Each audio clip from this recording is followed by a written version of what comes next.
Om Namo Bhagavate Vasudevaya. Today I want to talk to you about Canto 1, Chapter 2 of Bhagavatham with the title Divinity and Divine Service. So, in the previous chapter, we saw that the sages of Naimisharanya they asked Sutta Muni 6 questions like, what is the best solution for the welfare of the people? What are the different leelas performed by the god, like creation of the universe? What are the different avatars of the Lord, especially the Krishna avatara? Why was he born to Devaki and Vasudeva? What were the leelas he performed with his brother Balarama? Whom did Dharma seek refuge in? And whom should we seek refuge in? So Sutta Pauranika or Sutta Muni, he offered his respect to his spiritual master, sage Shukracharya or Shukamuni, because he considers sage Shukracharya as his guru for Bhagavatam. When Shukamuni narrated Bhagavatam to Parikshit, to King Parikshit in Shukratal, on the banks of the holy river Ganga, Sutta Muni was also present there. So, Sutta Muni thanked Shuka for giving this confidential Purana to the people. Sutta Pauranika became very excited by the questions asked by the sages, and he praised them, which is stated as Iti Samprashna Samprishto. Iti meaning thus, Samprashna, perfect questions, Samprishto, perfectly satisfied. So the questions asked were related to the Lord and meant for the welfare of the people. Also, it was very soul satisfying. He praised Shuka as Yam Pravrajantam Anupedam Apeda Krityam. Yam Pravrajantam meaning the one who was detached, immersed in the Brahman and walked away. Anupedam Apeda Krityam meaning the one without any company or sacred thread or ceremonies. The moment Shuka was born, he became 16 years of age. He was detached, immersed in the Brahman, and he walked away. But his father, sage Vedavyasa, could not bear this separation, which is stated as Dvaipayanu Viraha Katara Ajukaha. Dvaipayanu is another name for sage Vedavyasa. Dvipaha means island, so Dvaipayanu means the one born on an island. So he goes behind his son, calling him Putra, O dear son. But Shuka was immersed in the Brahman and he did not hear his father's call. The trees, the plants, and the creepers, immersed in the feelings of separation, echoed to Vedavyasa's call. So Sutta Muni said that I bow to such a great sage Shuka, who's a spiritual master of all the sages, such a great Brahmagnani, which is stated as Sarvabhuta Hridayam Munimana Tosi, and the one who can enter all the living beings. So sage Shuka goes away from his home, detached. He entered a forest and immersed himself in deep meditation. So to this forest, sage Vedavyasa's students used to come to collect fruits, flowers, darba grass and wood sticks. But they were always frightened by the sounds of the wild animals. So one day, these students, they went to their guru, sage Vedavyasa, and asked him to give them some mantra so that by chanting it, all these wild animals will run away. So Vedavyasa smilingly comforted them, saying they just needed to chant the Venu Geetam verse from Bhagavatam, which he has taught them, and by chanting this verse, the whole forest will feel like Vrindavan, and these wild animals will come to them as loving pets. So the Venu Geetam verse is actually the verse which describes Lord Krishna playing the flute when he entered Vrindavan. So the relieved students, the very next day, they started chanting the verse. The verse goes like Varahapitam Natavaravapuhu Karnayoho Karnikaram Vibratvasaha Kanakakapisham Vaijayantim Chamalam Tantran Venoho Adarasudaya Purayan Gopavrindaihi Vrindaranyam Swapadaramanam Pravishat Gita Kirtihi. So, after these students chanted this verse, the wild animals came to them as loving pets, as suggested by their guru. But this verse also shook sage Shuka, who was in deep meditation, which tells us that Lord even attracts the Brahmajnanis even in deep meditation. So sage Shuka comes to meet these students and he inquires like who taught them this beautiful verse. To which the students told it is their guru, sage Vyasa, and that he has composed 18,000 such beautiful verses. Immediately, Shuka accompanied these students to meet their guru and learn these 18,000 verses, which is Bhagavatham.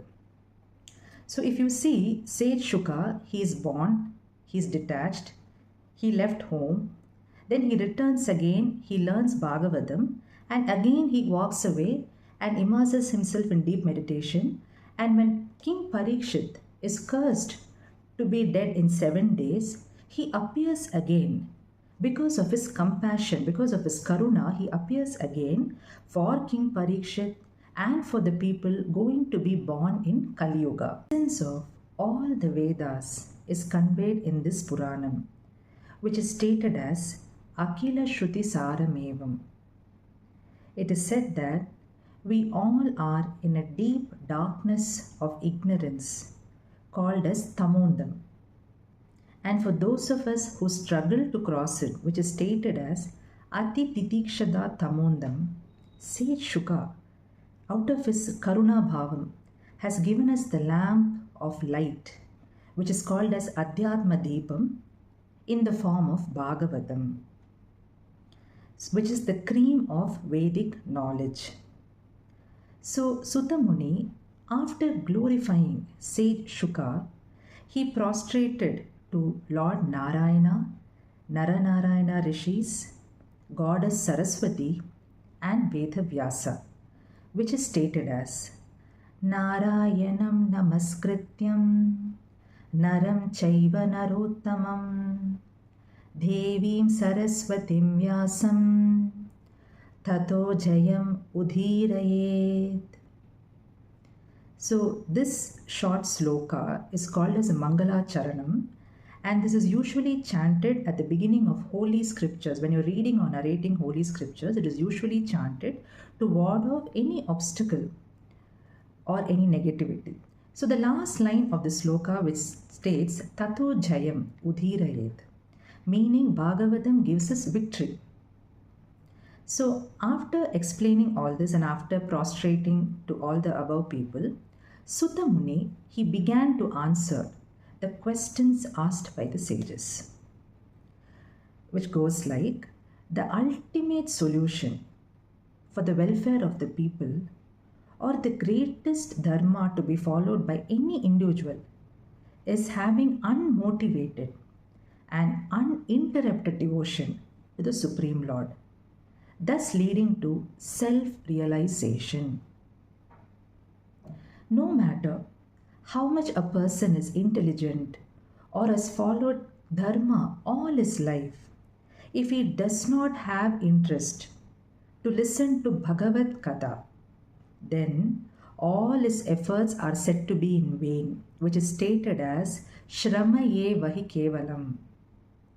So he also gave an insight into the 4 Purushartas. So Purusha meaning spirit, Artha meaning for the sake of. So Purushartha meaning that which is pursued for the sake of the spirit. There are 4 Purushartas, namely Dharma, Artha, Kama, Moksha. Dharma meaning righteousness, Artha meaning wealth, Kama meaning desire, Moksha meaning liberation. So the goal of Dharma should be Moksha, that is liberation, and not Artha, which is wealth. And the goal of Artha should be Dharma and not Kama, which is desire. That is, from this we understand that the goal of a person's life should not be only to accumulate huge amount of wealth, but we should work for the liberation of the soul. And the goal of the 4 Purushartas should be directed to the Supreme Lord. Listen to the glories of the Lord, which is stated as Shrotavyaha. One should always sing the glories of the Lord, which is stated as Kirtitavyaha. One should always meditate on the Lord, which is stated as Dheyaha. One should always worship the Lord, which is stated as Pujyaha. So the interest to listen to Bhagavad Gita, it happens when you are in the company of holy men. When we listen to Krishna Katha, it is said that Lord Krishna enters our heart instantly and cleanses it, making our soul happy and peaceful. Listening to Krishna Katha is the highest form of devotion.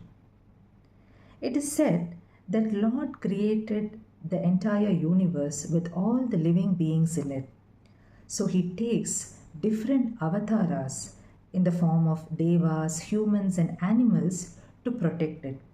And in each of the avatars, he performs great leelas. The highest goal in a person's life should be to please the Lord and to live healthy and not accumulating huge material assets. And by constantly fixing our mind on the Supreme Lord, we can free ourselves from the karmic bondages and the negativities which surround us, which is stated as Mukta Sangasya Jayate. The 3 modes of nature like Sattva, Rajas and Tamas are discussed. Sattva meaning goodness, Rajas meaning passion, Tamas meaning ignorance. So it is said that Rajas is better than Tamas, but the best mode of nature is Sattva, which is goodness, by which we can attain the absolute truth. And the absolute truth is the Supreme Lord. So the great sages used to do service to the Supreme Lord, Lord Krishna, because he was above the 3 modes of nature, Sattva, Rajas, Tamas, and he was free from the clutches of Maya. So it is said that when we do service to the Supreme Lord, we are also eligible for liberation from the material world. In the first 2 chapters, what we saw represents the holy lotus feet of the Lord. So in the next chapter, in the next video, we will see about the different incarnations of the Lord, which is Canto 1, Chapter 3. Thank you.